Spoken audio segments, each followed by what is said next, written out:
dadkii Soomaaliyeed ee maanta isku soo baxay oo saacado badan taagnaay qorraxda oo u taagnaa inay annagana soo dhaweeyaan waxay u taagnaayeen inay dareemayeen in dalkooda ay rajo ka jirto waxay muujiyeen jacayl ay dalkooda u qabaan waxay fariin u dirayeen madaxdooda oo ah waxa ay shacabku ka filayaan waxay sawirayeen iftiinka mustaqbalka waxay noo sheegayeen inaanay qabiil iyo qoloqolo cidna ku soo dhaweynayn laakiin ay ku soo dhaweynayeen qarannimo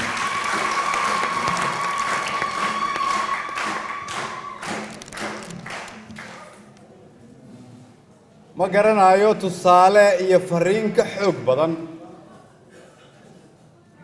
oo qof Soomaaliya oo siyaasi ah ama mas'uul ah loo diri karo oo ka xoog badan in gabdho iyo wiilal yaryar oo aan qaan gaarin iyo kuwa qaan gaaray oo aan weligood arag ra'iisul wasaare ama madaxweyne ama wasiir taagnaa qorraxda iyagoo ka ilaalshanaya dawladnimo iyagoo dareensan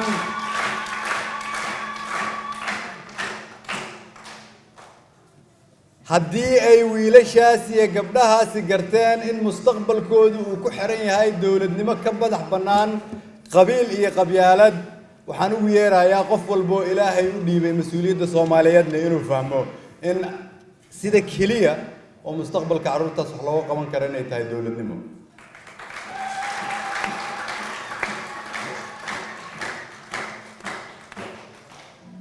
dadkii Caabud Waaq isugu soo baxay waxay annaga noo dhiibeen fariin culus fariintaas waxay ahayd haddii aan shaqaynaynay inaan shaqadeena sii laba jibaarno haddii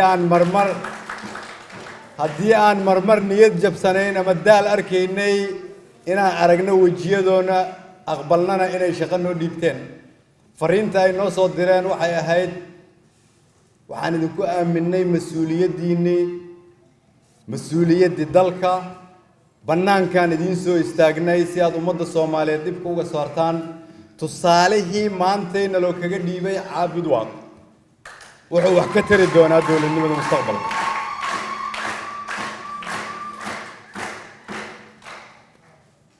anigoo aad ugu faraxsan in waqti kooban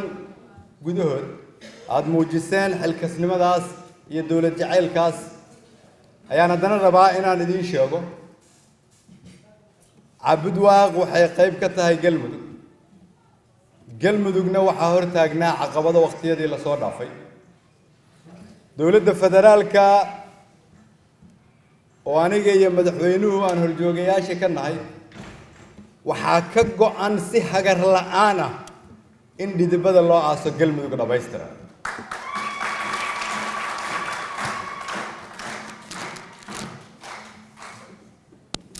waxgaradka odayaasha dhaqanka gabdhaha Soomaaliyeed aqoon-yahanada dhalinyarada iyo dadka reer Caabud Waaq oo halkan isugu yimid markaa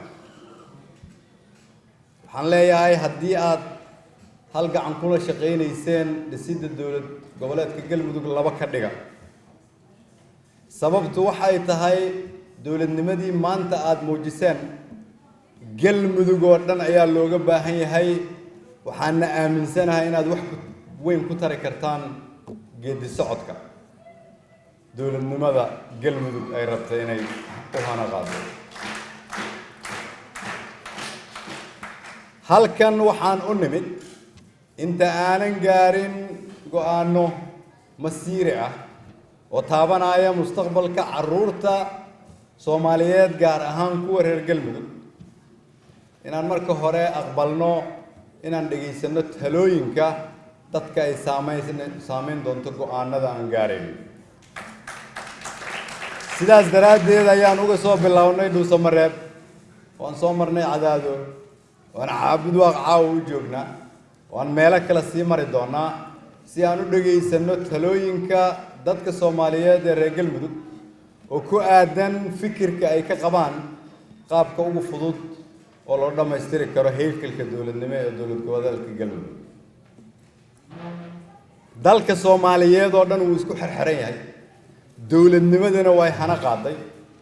laakiin si dawladnimada loo daadajiyo waa in dawlad goboleedyada la xoojiyo dawlad goboleedkuna ma ahan magaalo madaxda dawlad goboleedka waa degmooyinka waa tuulooyinka waa in dadka Soomaaliyeed la dareensiiyaa dawladnimo waa in annagana la xisaabtamaa madaxda dawlad goboleedka la xisaabtamaa madaxda degmooyinka la xisaabtamaa madaxda tuulooyinka la xisaabtamaa isla xisaabtanka dhabta ah waxa uu yahay in shacabka Soomaaliyeed degmo magaalo madax iyo tuulo dibad iyo gudo ay la xisaabtami karaan madaxdooda sababta aan u aaminsanahay marka inay rajo jirto waxay tahay dadka caabud waa isugu soo baxay kuwa dhuusamareeb isugu soo baxay iyo kuwa cadaada isugu soo baxay waxay u soo baxeen dawladda Soomaaliya ee uma soo baxeen Xasan Cali Khayre macnaheedu waxay tahay marka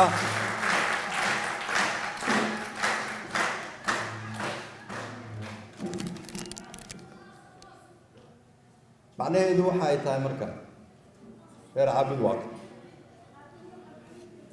dalkeenu waxa uu ku dhawaad 30 sano ku dhex jiray caqabada dhig badan oo la kufa ka dhacay in laga saaro waxay rabtaa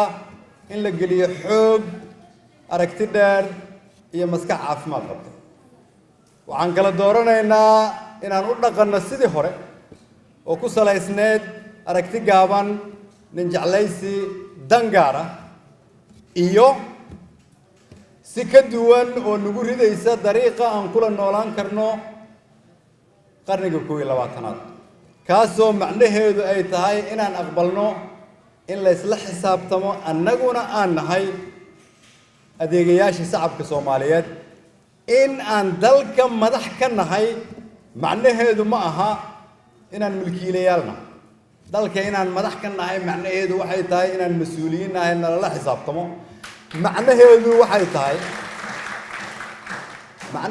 waxay tahay in dhaqankeenu uu ku salaysan yahay sida gabadhii iyo wiilkii banaanka caabud waa maanta taagnaa go'aanka annagu aan gaarno u saameynayo laakiin haddii go'aanka aan gaarayno aan ku fiirino indhaha siyaasiyiinta ama afarta indhaheenu ay qabtaan waxaan u dhaqmaynaa si aan ahayn sida ay dadka Soomaaliyeed oo qoraxda noo taagnaa noogu dhiibteen mas'uuliyadda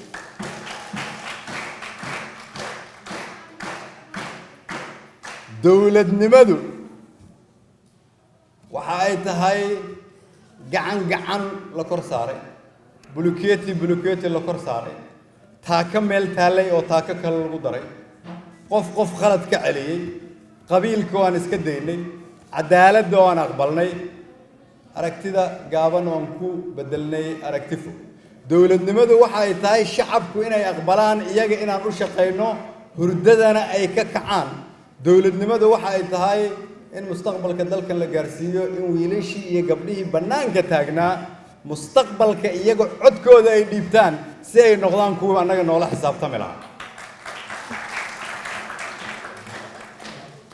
waxaan aad mar kale uga mahad celinayaa sida diiran oo aad noo soo dhaweyseen haddii mararka qaarkood reer caabud waa aad dareentaan ama la idiin sheego caqabadaa jira in caqabada jiraan mararka qaarkood waxay ka mid tahay dawladnimada laakiin 20 sano la soo dhaafay marka lagu qiyaaso maanta meesha aan taagannahay waxaan aaminsanahay ummadda Soomaaliyeed inuu u baxayo iftiinkaas in kulli shacabka Soomaaliyeed la wada gaarsiiyo gacan walba ayaa loo baahan yahay